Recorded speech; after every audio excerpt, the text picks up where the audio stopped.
Madam, पोलिसांना अजून एक पत्र द्या, येताना AK-47 घेऊन या. जेवढे शाळेला विरोध, आपलं रेस्ट हाऊसला विरोध करता यांना गोळ्या घाला. आम्ही छातीवर गोळ्या घेऊ. ही शाळा पडू देणार. शिक्षणाच्या ठिकाणी झोपण्याचं ठिकाण करतायत. शिक्षणाच्या ठिकाणी झोपण्याचं ठिकाण करतायत. नगरपालिकेचं डोकं ठिकाणावर आहे का नाही? तुमच्या निवासस्थानासाठी तुम्ही हजारो वंचित, दलित, शोषित पीडितांवरती ज्यांचा न्याय हक्क आहे शिक्षणाचा, त्यांच्यावरती जर गदा आणत असाल तुम्ही आणि तुमचा शासकीय विश्रामगृह इथे बांधत असेल तर आम्ही ठामपणे त्याचा विरोध करू.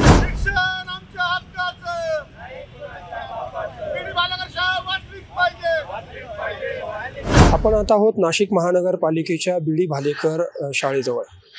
गेल्या काही दिवसांपासून नाशिकमध्ये BD भालेकर शाळेची जी इमारत आहे ती पाडकामावरून मोठा विरोध सुरू झालेला आहे आणि या विरोधामध्ये संघर्ष म्हणजे शाळा बचाव समितीच्या वतीनं देखील या ठिकाणी आंदोलन सुरू करण्यात आलेलं आहे. नेमका हा वाद नेमका काय आहे ते जाणून घेण्यासाठी आपल्यासोबत आहेत या शाळेचे माजी विद्यार्थी दीपक डोके. तुम्ही गेल्या काही दिवसांपासून भालेकर बचाव कृती समितीच्या माध्यमातून ही शाळा वाचवावी याकरता आंदोलन सुरू केलेलं आहे. नेमकं ही शाळा पाडण्याचं नेमकं कारण काय? कारण तुम्ही जो लढा देतात, आयुक्तांची भेट घेतली, जलसंपदा मंत्री जे आहेत गिरीश महाजन त्यांची भेट घेतली. नाशिक शहरातील सर्वात प्राईम लोकेशनमध्ये असणारं शालिमार ठिकाणी इथे ही BD भालेकर शाळा. ही शाळा एक शेंगा विकणाऱ्याच्या देणगीतून तयार झालेली शाळा आहे. ह्या शाळेचं वैशिष्ट्य म्हणजे ही गोरगरीब, वंचित घटक, आदिवासी, मुस्लिम घटक असेल, आपलं दलित घटक असेल, अशा विद्यार्थ्यांची शाळा. जेव्हा मी ह्या शाळेत होतो मला कुठल्याही शाळेने ॲडमिशन दिलं नाही. तर ज्या शाळेत गेलो त्यांनी आमचं ॲडमिशन नाकारलं. पण ह्या शाळेने आम्हाला ॲडमिशन दिलं. इथून आम्ही शिकलो आणि ही खूप प्राईम लोकेशनवर शाळा असल्यामुळे शहराच्या मध्यवर्ती ठिकाणी, शालिमार ठिकाणी, तर हिच्यावर अनेक बिल्डर लोकांचा, अनेक धनदांडक्यांचा याला हे होतं का आपलं विषय जागा आपल्याला बळकवायची. मग हळूहळू करून यांनी शाळा बंद केली. आता त्या काही नाही का, काही वर्षापूर्वी इथं BOT तत्वावर मॉल तयार होणार होता. त्याचा आम्ही विरोध केला. तेव्हा सांगितलं तर शाळेच्या ठिकाणी शाळा बनवा. तर तेव्हा आम्हाला सांगितलं विद्यार्थीच येत नाही. तर आम्ही काही वर्ष, एक दीड वर्ष मुलं आणले इथं, त्यांना शिकवलं. पण नगरपालिकेची उदासीनता होती का बा इथं तुम्ही चालूच देणार नाही, आम्हाला शिक्षक दिले नाही, काही जे काही शालेय शिक्षणाच्या वस्तू असतात त्या दिल्या नाही. त्यानंतर ते पण बंद झालं. नंतर विभागीय कार्यालय येणार. विभागीय कार्यालयाला पण आम्ही सांगितलं शिक्षणाची जागा शिक्षण चालू करा इथे. तेव्हा पण त्यांनी तो प्रस्ताव हे केला.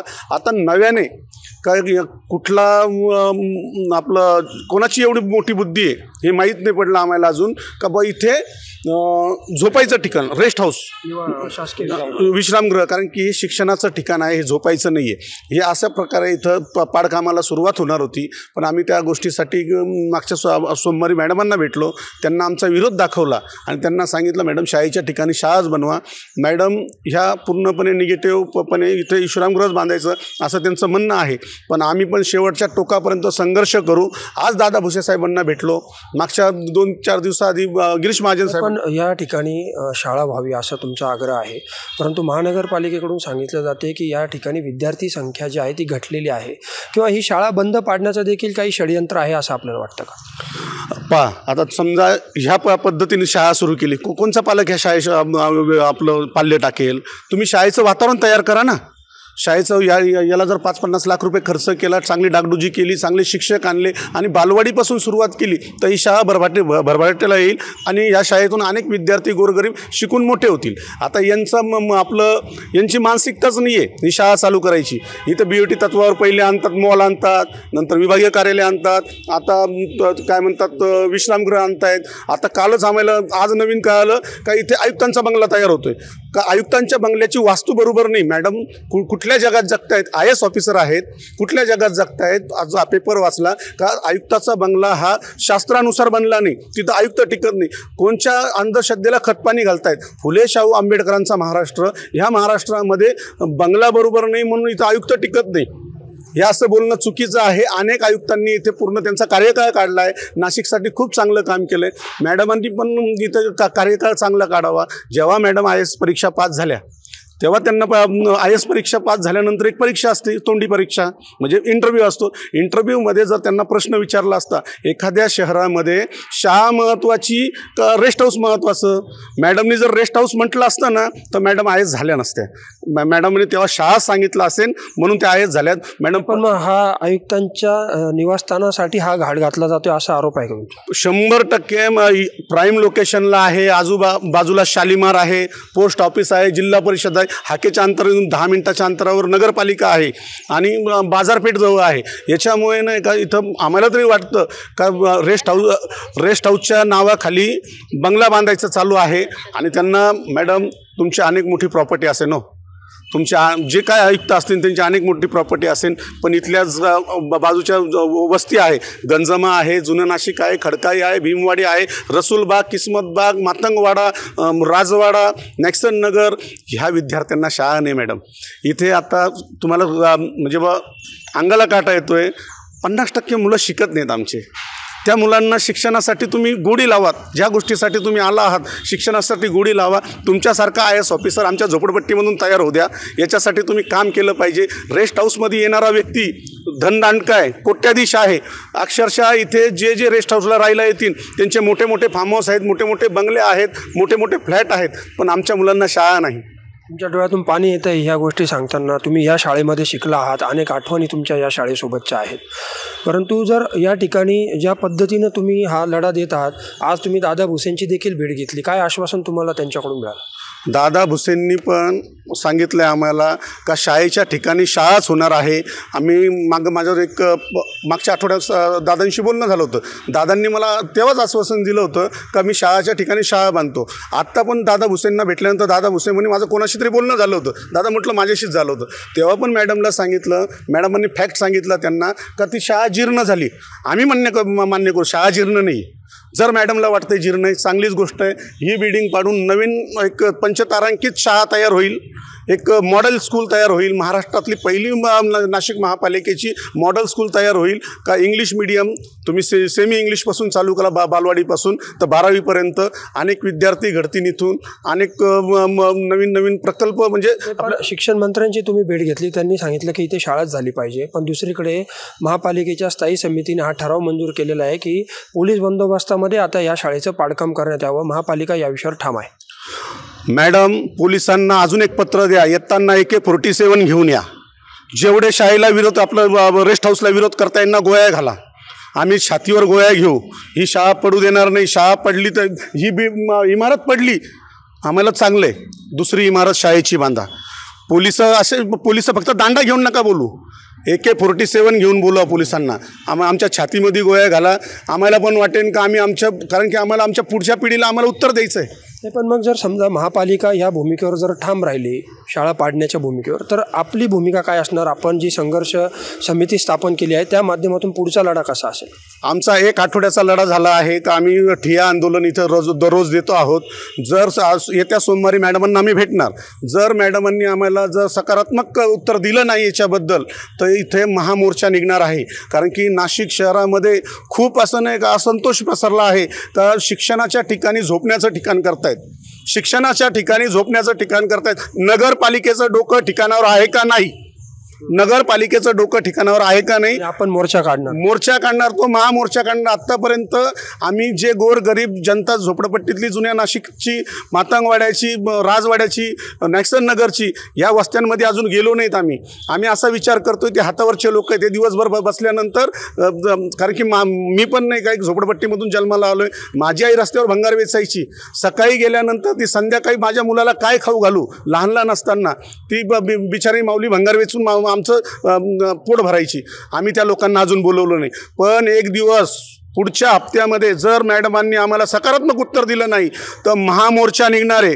एवढा मोठा प्रचंड मोर्चा निघणार आहे. आम्ही प्रत्येक झोपडपट्टीमध्ये फिरू, पूर्ण नाशिक शहराच्या झोपडपट्टीमध्ये फिरू. कारण की इथं शिकणारा उच्चवर्णीय कोणी नाही आहे. इथं शिकणारा दलित, आदिवासी, वंचित घटकातील मुलं शिकतात. तुम्ही देखील आंदोलनात सहभागी झालेला आहात. इथे शासकीय निवासस्थान किंवा आयुक्तांचे निवासस्थान यासाठी ही जागा आरक्षित केली जात आहे किंवा ही पाडकाम केलं जातं असं म्हटलं जातं. तुमचं यावर काय प्रतिक्रिया? हास्यास्पद आहे हे.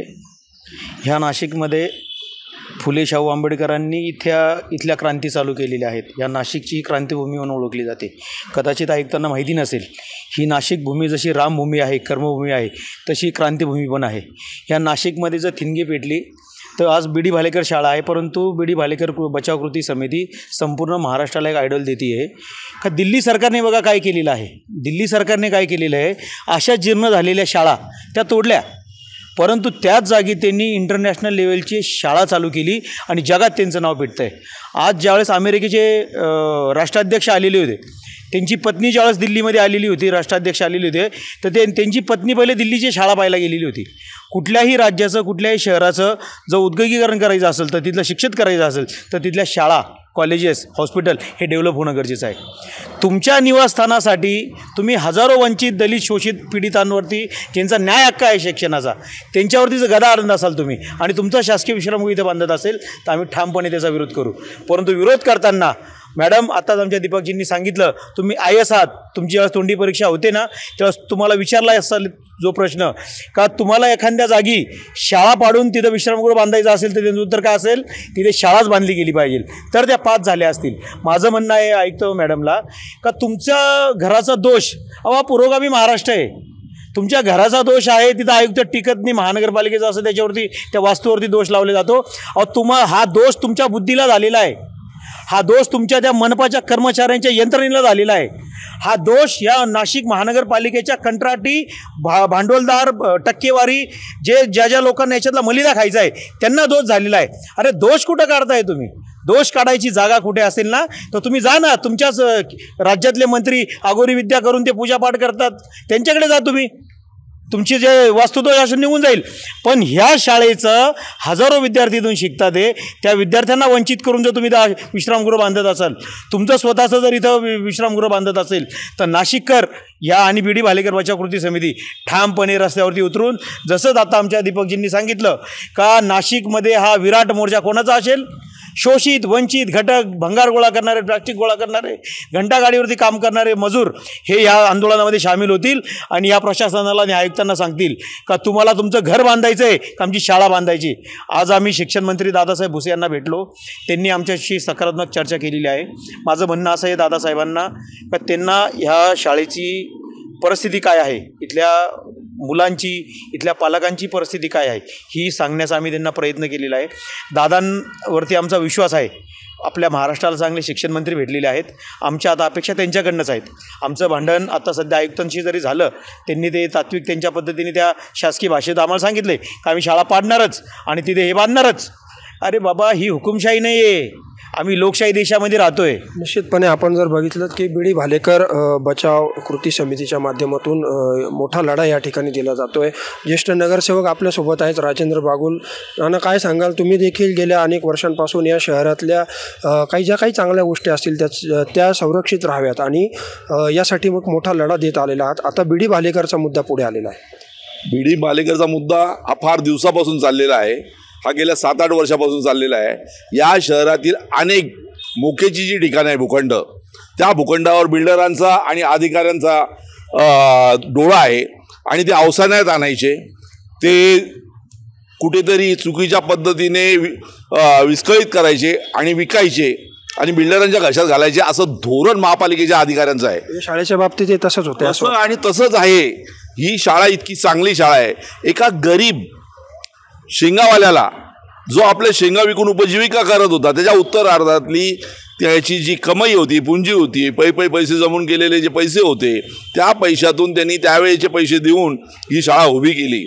आणि ती शाळा उभी केली म्हणजे या शाळेमध्ये इतका मोठा स्रोत होता.